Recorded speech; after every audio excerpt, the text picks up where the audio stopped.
What's up, everyone, and welcome to episode 215 of Two Amazon Sellers and a Microphone, brought to you by Solozo. Today, this is going to be a lot of fun. I mean, we always talk about, expanding off of Amazon, driving traffic externally to Amazon or to your D2C site, any way to get more awareness to your products.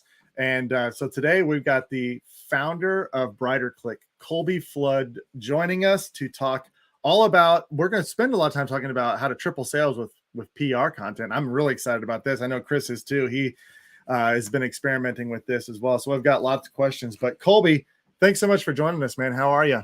I'm doing well. Thanks for having me on the show. I like your background. Super clean. Love it. I appreciate it. I need to get the edging on the headphones off, but yeah, I appreciate that.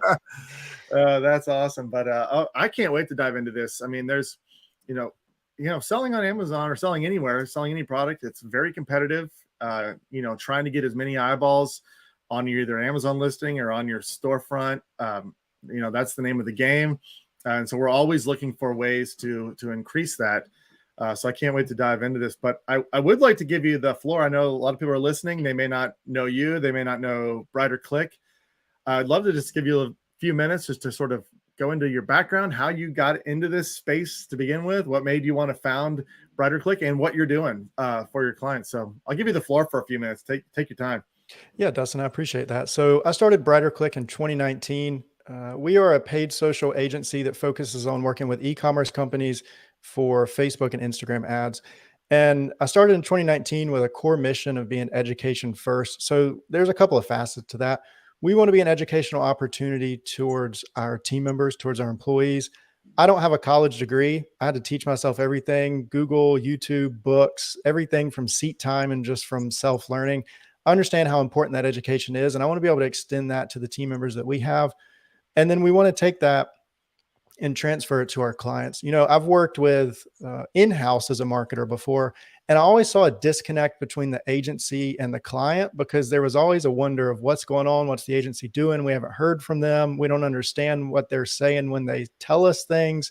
So I wanted to create an agency that focuses on proactive communication led by education with the clients to keep them in the loop, to keep them updated and make sure they have a trusted partner, not just for Facebook ads, but for their business. So we can give them suggestions if they need things like website optimization or email marketing as well. So we have those two facets. And then kind of in the long term, it's in the dream stage right now, but we want to put out free education for marketers, for upcoming marketers, for small business owners that is covered around paid media, that's covered around marketing so that they can get to where they want to be in their career, because not everybody can afford $500 or $5,000 paid courses for marketing. I understand there's people leaving the military, coming out of addiction, getting laid off from their job in a low-income country. They can't afford those things, and we want to be able to provide that education to them. We also care about sales and growing our company, but those are our main objectives to start with. Well, that's a really good mission, and something I find fascinating about this space. I know Chris and I talk about this a lot. Is there's a lot of people, even though it's competitive, everyone's, competing for buyers and everyone's competing for, clients if you're an agency. But there is a sense that there's a lot of people out there that really sort of give away the toolkit. They're showing what they're doing.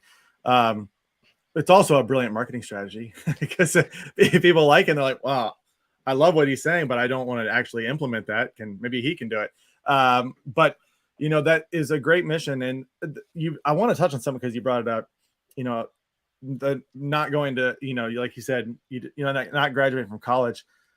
I just feel like that's so passe now, the college. I mean, what if you'd have learned Facebook advertising in college 5 years ago? Is that even applicable? I was say that's the problem. It's not possible. When I was, so I went to school for a year, and it was at that time print media and some things digital. This is 2012, 2013 we're talking about.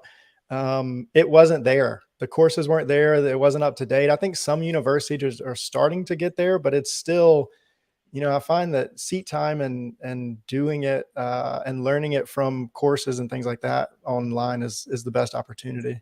It is, because it's a constantly changing landscape Yeah. at all times. It's shifting and changing. And one other thing I liked about what you said is, the sort of the constant education of your clients, which is super important, because a lot of the tactics might be counterintuitive to some people, and they might misread the numbers. I mean, from the Amazon side, Chris and I have this conversation with clients all the time. They come in and they want a certain return on their ad spend, for their products, but there's a larger strategy out there. I mean, if no one's seeing your product, maybe your focus shouldn't be the returns on your ad spend. Maybe it should be, how can we get everyone to see the product first?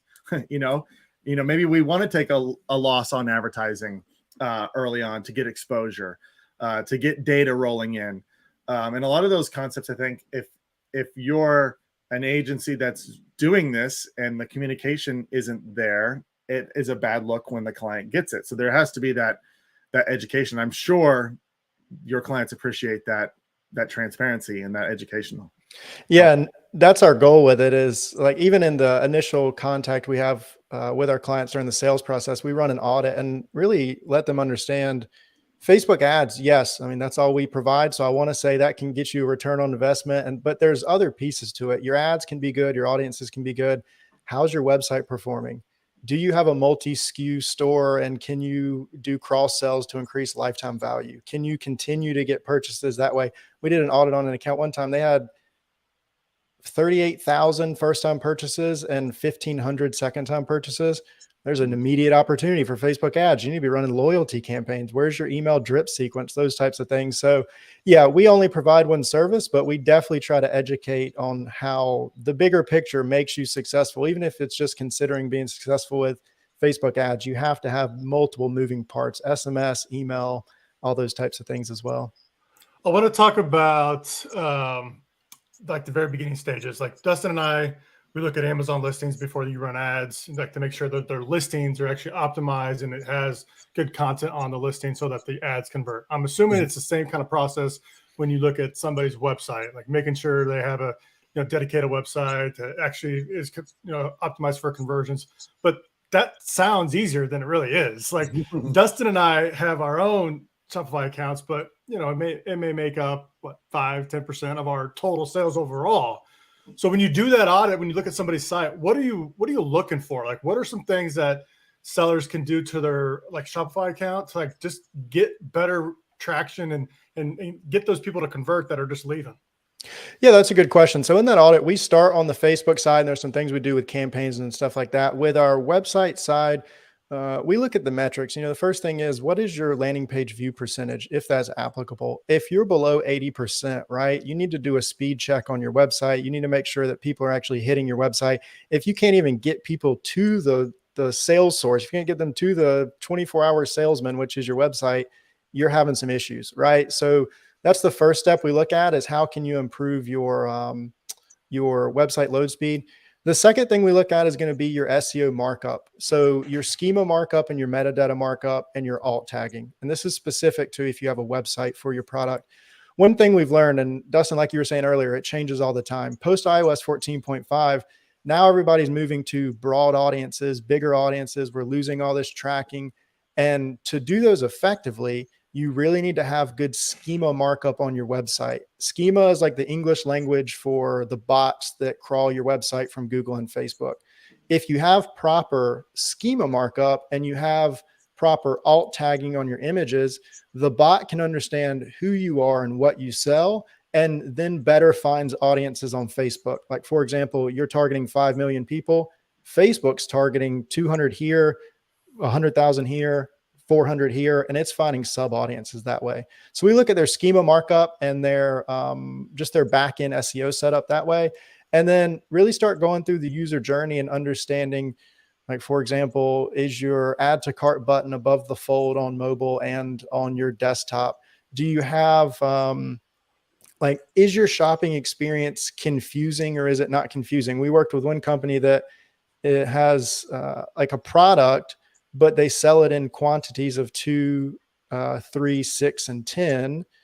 and they were all different listings on one single page. And it was a little bit confusing instead of just kind of a button you click to choose the quantity you want. So those are just a few opportunities there. It is website usability is kind of like a plug and play, learn as you go type thing. And having something like Hotjar is definitely a good opportunity to keep looking into as you're optimizing your website. Yeah, I think that you hit the nail on the head though with the testing. That's what it is. It's constant testing and testing and testing. And you mentioned website speed. I learned this a little bit the hard way with Shopify, because there's so many cool extensions you can add. Yeah. And I was like, oh, this is a good extension. This is a good extension. This is a good extension. And then I'm like, man, everything takes forever to load. Mm-hmm. And I think on the surface, the brand owner may not put a correlation to it's just a little bit slower. And of course, you love your own website, so you're like, it's no big deal. This pop-up makes it a lot nicer. But from the customer side, they're like, I'm out. Get me out of here. This is taking forever. And so speed is so critical to the shopper. Yeah, and that's a good point you bring up. We were talking about that in one of our media buyer mastermind calls we have recently, which is when you're thinking about Shopify apps or WooCommerce apps, whatever, they're designing their app for their app, and that's it. They don't take into account that you're going to have 10 other apps with 10 other callback times when the page loads and things like that. So yeah, having a lot of apps can slow you down. And I think, did you end up installing like Lazy Load on Shopify to help with that, or find any solutions there? No, I have a VA that handles my Shopify, and in full disclosure, the amount of attention I pay to my Shopify store versus my Amazon account is like it way down. Just because the majority of my sales do come from Amazon. But moving forward, strategically, I'd like to get, better ranking SEO of my website, for searches and better performance out of it. So they handle that, and they just started trimming some of the extensions that were rolling there to help speed it up. But I'm open to any suggestions you have on that regard for sure. Yeah, Lazy Load might help out. And I know you said Amazon and Shopify. One thing that's going to be interesting, in my opinion, over the next 6 to 12 months, I've heard people say it might take longer, but I see Facebook trying to replace Shopify and WooCommerce 100%. They noticed with iOS 14.5 that they need the data, and they need to keep people in the platform if they want to be able to have that data. And they've started, if you really kind of head on a swivel, look for it, they've started really pushing Facebook and IG shops and e-commerce stores or e-commerce business owners using those. They sent one of our clients an email saying, we'll give you $4,000 in ad credits if you just build a Facebook shop that can be purchased on. We have another client that sells e-bikes, and their AOV is anywhere from 5,000 to 7,000 USD. They emailed me freaking out because they didn't understand. Facebook was offering first-time purchasers on their shop for $5,000 to $7,000 bikes, 20% off, and Facebook was covering that, all just to get people to use Facebook shops. So I think there's going to be a big movement towards Facebook shops and IG shops over the next 6 to 12 months as they're trying to continue to take things over. And that I love the space. I love the space. Yeah. Talk about changing all the time. Yeah. Does that make advertising on Facebook a lot easier if the shopping happens native on the platform? Ideally. Yeah. Ideally. We'll see how that goes. But yeah, ideally it makes tracking a whole lot easier, which makes marketing a whole lot easier. That's so interesting. How hard is it to set up a shop on Facebook? Super easy. Yeah. Here's the bottleneck I see, and we'll see where it goes. Currently, your inventory management is still on your native platform of Shopify or WooCommerce. So Facebook is going to need to install inventory management if they want to really take out the competitor that way. Can they do it? I mean, I'm sure they can. Will they do it? We'll see. But it just links to your Shopify or to your WooCommerce or whatever your store is through your product catalog that way. We were talking before with another agency, just like going like a step further. It's like, what's going to happen with like shopping in the metaverse? Yeah. And all the opportunity that, I mean, look, I was telling Chris and this guy that was on our podcast is like, I've never even, my kids have an Oculus. I've never even put it on. I have no desire, but I probably should. But they're coming to me and they're like, hey, I want to get this. And I'm like, where'd you learn about this product? I'm like, well, it's in the metaverse. I was like, seriously, this is interesting. There is a whole nother opportunity coming down with that for sure. Yeah. And, this is a whole nother conversation that could be a whole podcast episode, but my thought is, what is Apple going to do? Because I know they say it's for data security with iOS and all that, but I think they're in a metaverse play as well. So it's going to be Facebook versus Apple versus somebody else to see who can secure it. Yeah, it'll be interesting to see over the next couple of years where things go. Talk about an ideal client for you. Like who is it? Who's the one that's coming to you and that you're excited to be working with? Yeah, for sure. So we love working with all e-commerce companies. We normally gravitate towards sustainability products or clothing and apparel or fashion products. We generally stay away from products that are in certain niches that are difficult to market on Facebook, be it like CBD products, drop shipping products, and like beauty, face care, skincare type products, or health and wellness, like diet pills or ashwagandha or things like that as well. Other than that, we work with most all types of e-commerce businesses, really ones that are looking to grow, ideally ones that have the ability to do a multi-channel approach to continue to grow as a business. And Facebook and Instagram are going to be a good additional resource for sales for their business. Of those categories that you just mentioned, what's the issue there with those? Why is it difficult?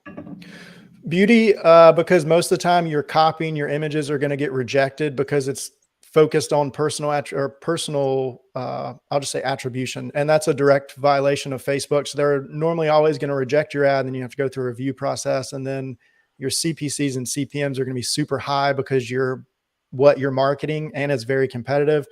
CBD, same thing. I think they're lightening the ban on it, but for the longest time you could only do like gummies. You couldn't do like the oils or the different types of CBD.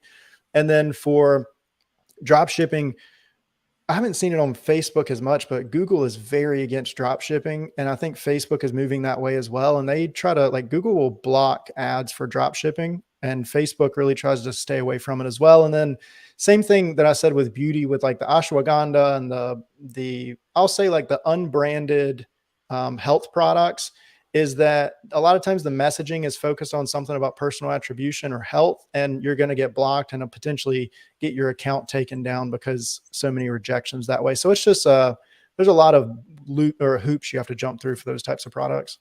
Yeah, essentially you can't roll out the marketing strategy you want to. Yeah. Or them because you're and the banning or the rejection is because basically the product is making a claim of some sort, right? Like, you're going to lose 10 pounds or whatever. Yeah. It's like, it's hard to market a diet product without making some sort of claim that's going to help.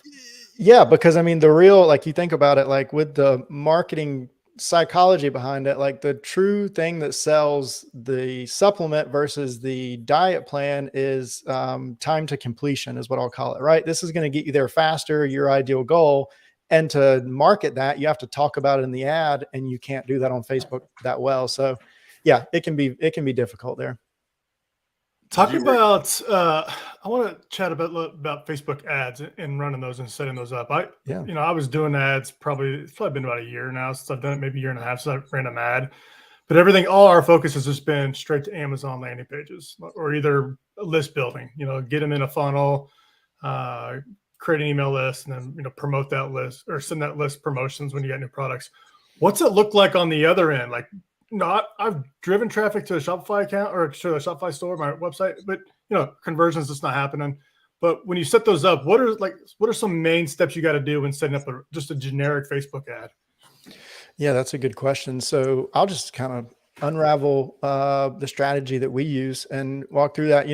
Previously, before iOS 14, we would do a structure where we would go audience testing and then go messaging testing with the top performing audience, and then look at your creatives. We've kind of shifted to looking at going more broad audience. So build out your audiences from your pixel data if you can, lookalikes, 3% of add to cart, purchase, checkout initiated.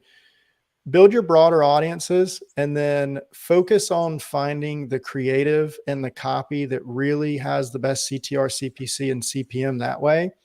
Start building out your top of funnel traffic going to your website if you need to. So, I mean, there's a couple answers there. If your pixel data is low, like if your page view count for the last 28 days is below 30,000 and you need to start building out audiences, definitely look at building out video view campaigns so that you can have those, and then really start driving your retargeting. But let me ask you, like, what's the product example? What type of product are we looking at?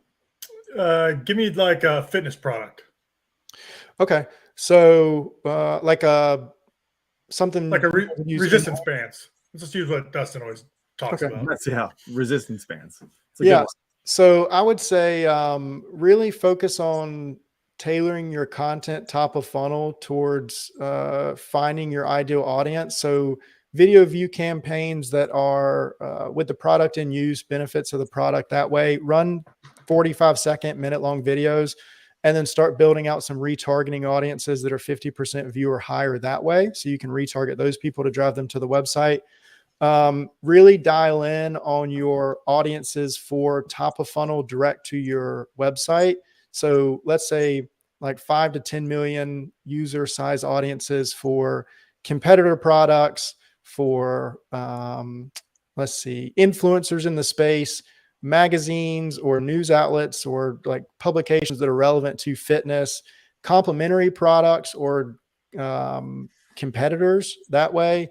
And then like, what is their lifestyle? What hobbies are they doing? What are they going hiking? What Netflix shows do they watch? Dial in on your audiences that way and try to break down your level of the funnel by purpose, right? And I'll tell you this, like with education needed products, we try to do like provocation, top of funnel, education, middle of funnel, and normalization, bottom of funnel. So by that, I mean like popping out at people with an out of their statement, top of funnel, and the creatives are in the copy, educating people on the product in the middle of funnel, and then normalizing it in bottom of funnel with like UGC and testimonials and stuff like that, driving people. I get on tangents sometimes. Am I answering? No, this is great. This is amazing. Yeah, I appreciate that. This is good. Yeah. Any other specific questions with that? Because I could go on for. So is that 3 different ads, top funnel, middle, and bottom? The 3 separate creatives? Yeah. So you're going to break it down by level of the funnel. So cold audiences, top of funnel, people that have never heard of you before. That's going to be your interest-based audiences that Facebook allows for. That's going to be your lookalike audiences that Facebook allows you to create based on data, right? You're going to have middle of funnel. The options for middle of funnel are going to be like Facebook and IG ad engagers, website visitors with no add to carts, video views 50% or higher, top 25% website visitors, and then like your page engagers as well. And then bottom of funnel, your warm action, that's going to be like add to carts, excluding checkout initiated, and then checkout initiated, excluding purchase that way. And then what is like a button that like, is there like a button that says like automate all 3 of these? just create those 3. Because I mean, that sounds easy, but that's a lot of different things going on there. There is a button. You go to brighterclick.com and you hit book a call, and then that's how you start the whole automation process that way. I love it. Well, there's so much involved. I mean, to dial that in, there's so much testing of all those things that you're talking about. And I'd like to touch on the creatives that you're providing at each one of those steps. So like you talked about top of funnel, I think you said like provocative. Okay. What's the kind of creative that is going out to top of funnel?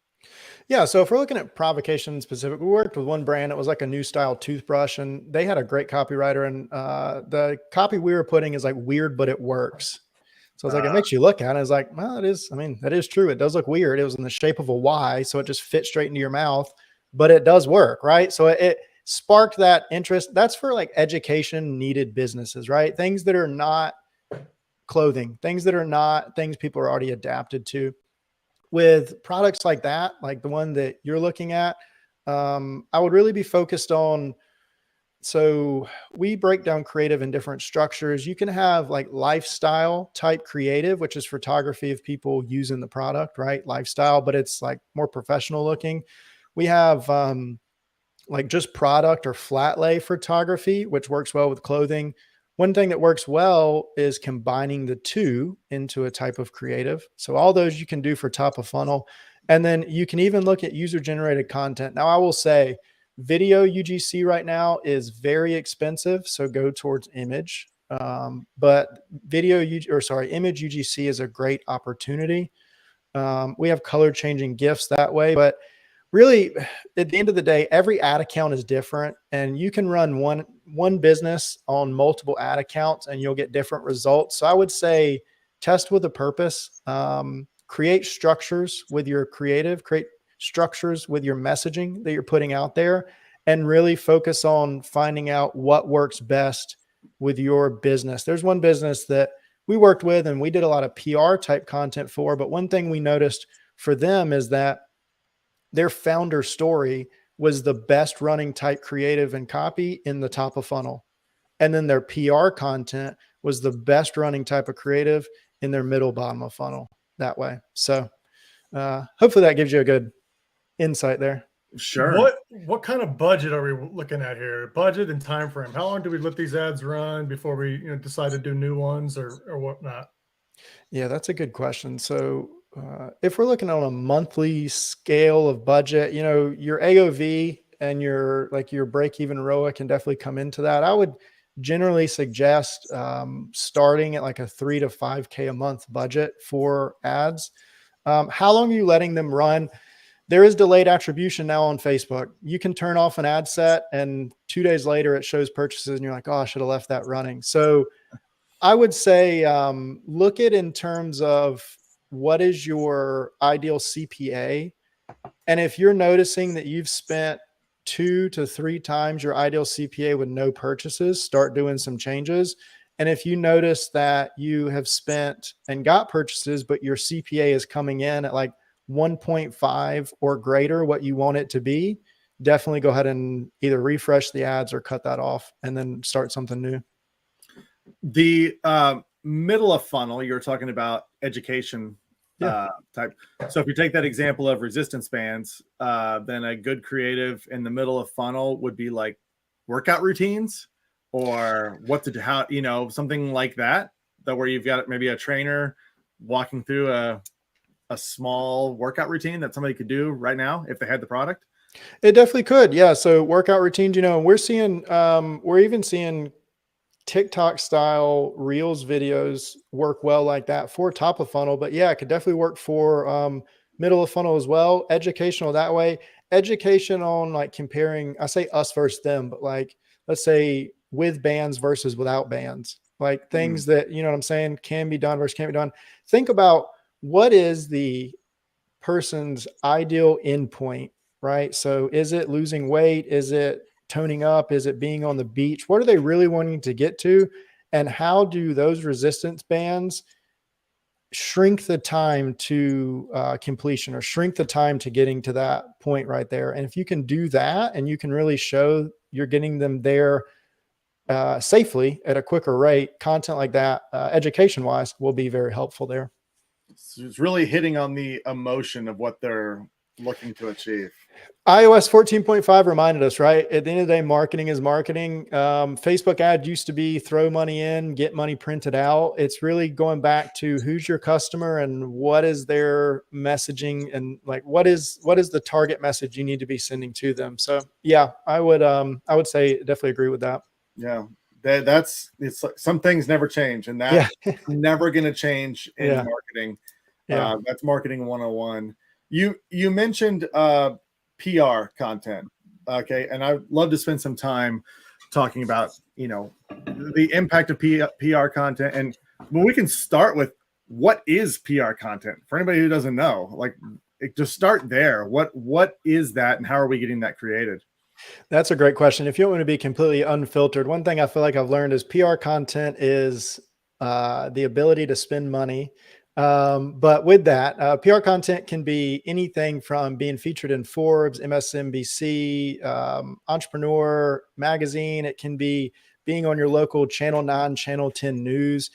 Anything that allows the understanding or perception of validation from an external source, like a news outlet, a media outlet, a review, something like that. And it's not just a single purchaser, I would say is definitely PR. And we've used it in a couple ways and we've seen it. So with businesses that don't require education, and by that I mean clothing, water bottles, things that people already understand and you're not reinventing it. We've seen that just adding things like as seen in Forbes on a graphic performs very well. We work with a clothing company, they're in Forbes, and we did a test for 2 weeks, and we ran one type of creative with no image or no copy layover over top of it. And then for the later half of that, we ran it with the quote that Forbes had and Forbes logo on it in the dead center of the graphic. And we saw like a 2 to 2.5 ROA increase just from including that Forbes logo there. So you can easily do things like that. And then how do you get PR? Connecting with a good PR agency. There's some things you can do on LinkedIn to connect with the right people. But at the end of the day, it really turns into spending the money that it takes to get that PR for your website. For businesses that require education, we work with a company called Great Wrap. They're in Australia. And PR has been very successful for their business. They get on Channel 9, Channel 10 news. And, you know, we have taken the concept with them that we want to create ads that do not look like ads. So we'll take the whole 2-minute cut from Channel 9 where, I mean, think of your local news. It's the anchor in the studio presenting it. And then it shows somebody with a microphone out at the factory, interviewing them for 2 minutes. And then that's it. We run that. Put the copy that the news outlet would put Channel 10 news at the headline.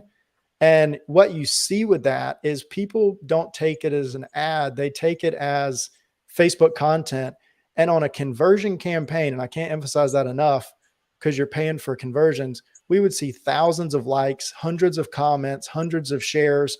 And that pre-warms everybody up into going to the website and purchasing that way because they're seeing tons of virality on the actual content. So very successful with those. And so what do you do with those people that go to the website and they don't buy? What are they getting served next? Yeah, good question. Ad? Yeah, so we're targeting those people segmented. So website visitors and then website visitors that add to cart, right? And then more often than not, we're targeting them with offers if the brand allows for that and the margins allow for that, right? So free shipping if they have low margins, 10% off, 20% off, right? We start looking at how we can provide offers that way. And one thing we look at as well is if there's any objections. Now, this can go more towards software companies, but if you're a education needed business too, is like, what's stopping people from purchasing? Like, what questions are they asking? And how can you use testimonials to address that and directly break that down? You know what I'm saying? So if people are worried about the resistance band quality, maybe it's going to snap, maybe it's not going to hold up over time, something like that. How can you use real testimonials and package those so that people can see that and kind of break down those objections that way? How long am I going to get retargeted with that add to cart ad? Is there a time frame? The reason I ask is, you know, I enjoy seeing when I get targeted. Like I'll go to a site and go to Facebook, like, damn, they got me. Like, yeah. they got an ad. But I'm curious, how long am I going to get that? How long am I going to be targeted for? That's a good question. You know, I would say it depends on setup wise. What you do is it depends on how much data you have on your website. If you have like 1,000, 1,500 add to carts, that's going to be a small audience. I would suggest going wider and doing like a 0 to 30 or a 0 to 45 day retargeting campaign and working through that. Ideally, you can have smaller windows, but if you don't have 1 million, 2 million, 3 million page hits every 28 days on your website and you're getting a ton of add to carts, you're going to sacrifice the idea of constantly doing different creative with super high ad costs because you have tiny audiences. So generally, we'll set those up and then run that creative until it stops performing, honestly. And you can check some metrics like first time impression ratio, but 0 to 30 days or 0 to 45, I would start there. To do PR correctly, like to get into Forbes and to get in these publications, what's the cost? Like, what are they looking for to get in some of these publications? Is there, a shoot and spray kind of method where you just say, I'm ready for PR, put me in, or do you have to like individually contact each one of these and negotiate?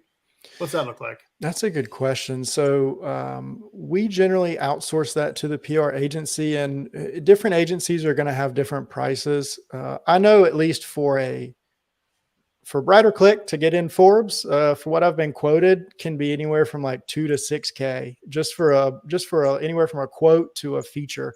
It can be pricey. It depends, and it also depends on your product, right? We'll talk about Great Wrap, for example, which is the business I work with. People want to talk about Great Wrap because they're doing so much awesome stuff. They took the byproduct from potato chip production and they're turning that into cling wrap, and they're reducing plastic. Entrepreneur Magazine, Forbes, all these things, they want to talk about them. So it's a much lower barrier of entry. You're probably not having to pay for those types of things. So it can vary on the publication, and I think it can vary on the PR agency you're using as well. I would say shop around, look for opportunities that way. Yeah, I was going to ask that because a lot of, if the business has a mission or it's, like, for example, reducing plastic. Okay. That's amazing. Like, you would think that a lot of these places, there might be an opportunity where they come to you. Yeah. And, can we do a story on you?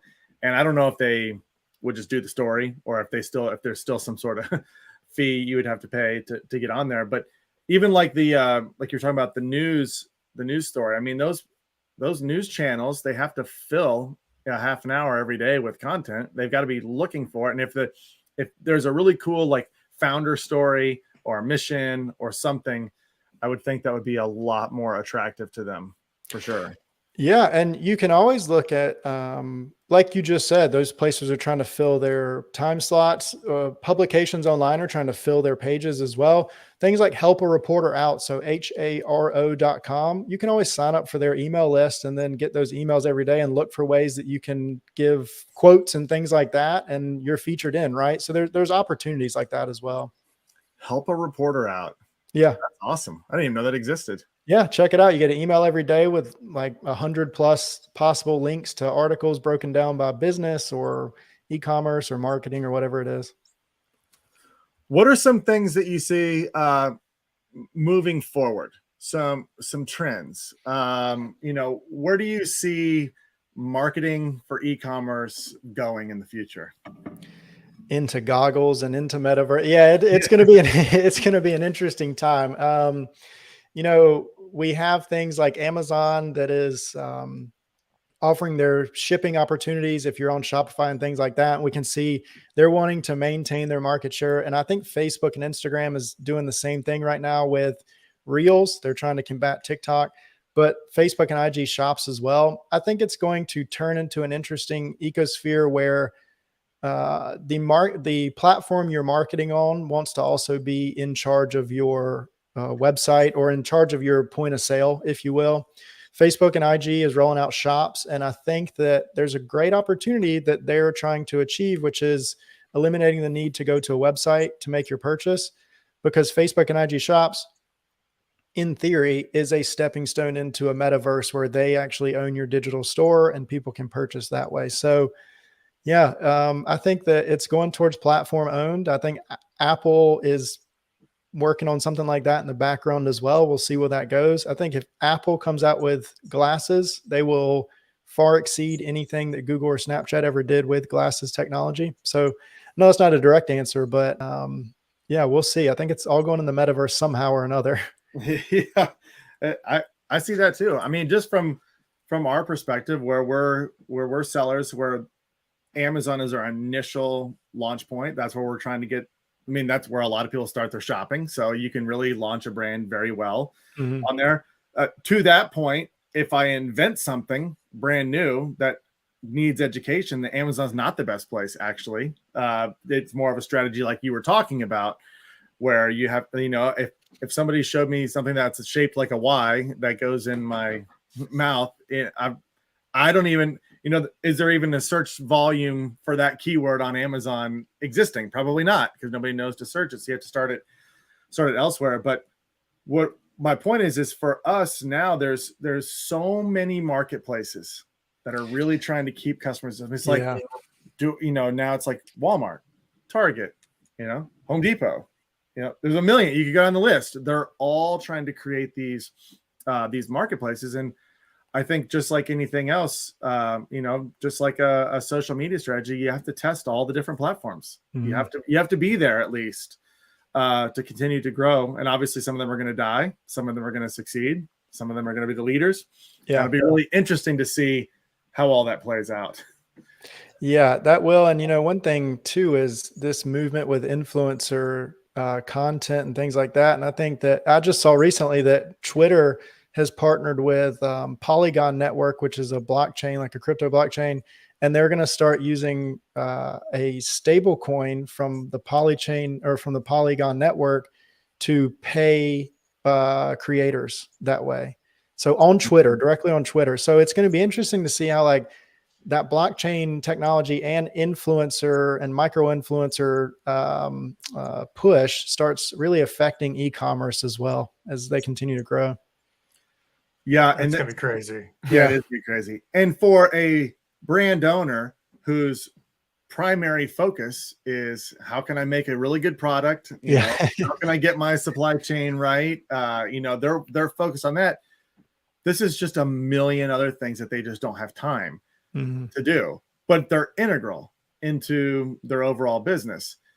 That's where there's somebody's probably listening right now going, I need to get in touch with Colby right now. I need somebody. So let's take some time. What if somebody's interested, they obviously they need to reach out to you. How can they reach out to you and get that conversation started of potentially working with you? Yeah, there's a few ways, and I appreciate you offering that opportunity. There's a few ways. You can email me directly. So Colby, COLBY @brighterclick.com. Go to brighterclick.com and go to the book a free demo or book a consultation and get on our calendar that way. Or you can reach out to me on LinkedIn if you have that, Colby Flood. But generally, we go through one of those three methods and kick it off with a call and really learn about your brand that way. We have all those links in the description here. Before you close it out, Dustin, because I know that's the next thing. I want to take you out of the marketing situation. Yeah. I'll put you on the spot here for a minute. So let's say you decide to sell on Amazon. Okay. With all the marketing material now. So let's say you want to sell a product on Amazon. Knowing what how would you use, Facebook ads, outsource outside traffic, because Amazon loves that. How would you use all that to help sell your product on Amazon, not Shopify, but sell it on Amazon? That's a good question. There's a couple of ways I would go about it. One is continuing to drive to a landing page outside of Amazon, but putting the shop button as an affiliate link so that we can track the performance of Facebook or Google or whatever it is that way, and drive people to Amazon to make the purchase so that we can see how that is. And you also get a kickback with the affiliate link. The other would be looking at paid ads as like awareness opportunities to really start driving people to pre-warm them up.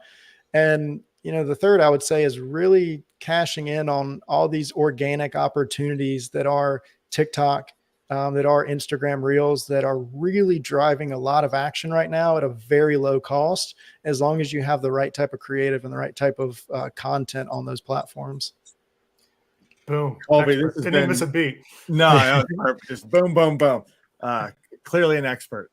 This has been fascinating, Colby, and we'll talk later, because we would like every one of these things that we touched on could easily be an hour or more. Yeah.